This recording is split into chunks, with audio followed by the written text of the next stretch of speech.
one thing that we talk about a great deal is the human element and the psychology of the professional athlete versus schnooks like me, and that confidence, and it's hard to get a read on. And we also always talk about Hanzus, and everybody says, oh, why do you hate Peyton Manning? I don't hate Peyton Manning, but I do think as a human being, once it starts to get in your head, wow, I failed, and people now are pointing at it, Clayton Kershaw, you know, there are a number of athletes that stand out, that Tony Romo.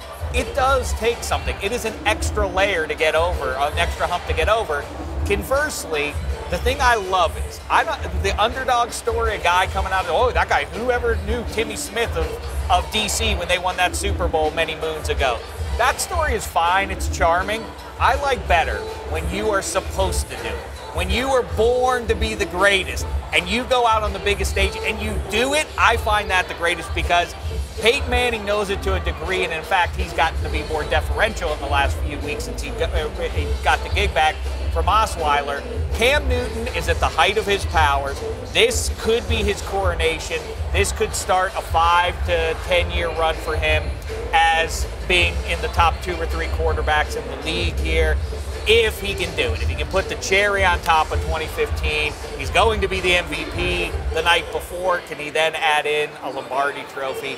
I say yes. Here's a theory, because I like what you're saying about Peyton being a little tight, and that I won't deny in some of these past games, you know, with the big stage.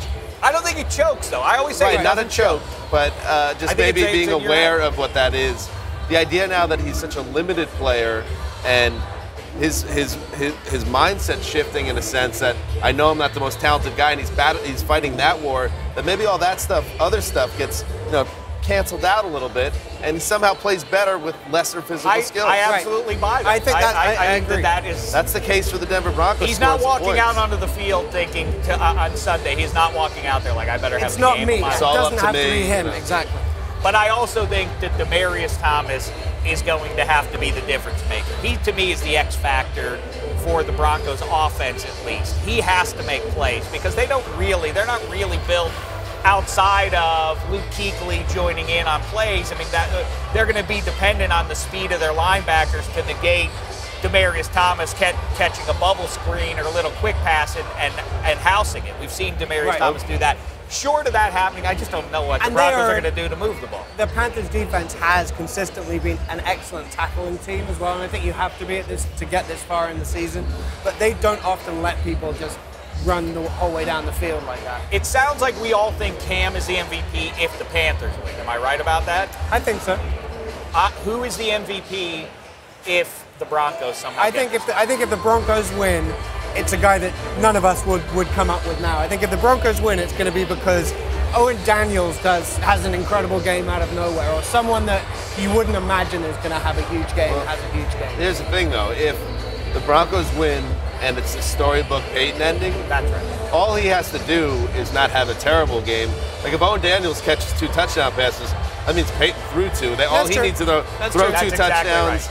Throw for around 200 yards. Don't throw 3 picks. But the story will be because the defense shut down. That's why I brought this question up. Was it for exactly that point? They vote with their hearts. I think Aqib Talib defensively. It could be anybody, but he's the most likely candidate, I would think.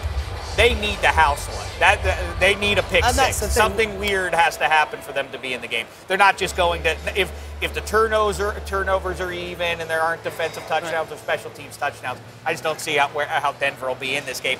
Remember now, Carolina has whipped good teams to get here. They whipped Seattle. Exactly. It got sideways and it got weird towards the end there. They destroyed the Arizona Cardinals. And if you think about it, I think the Cardinals are similar to the Broncos in many respects. Obviously, Carson Palmer can push it more, but then again, he throws a bad pick. So I could see that happening to Peyton here, too.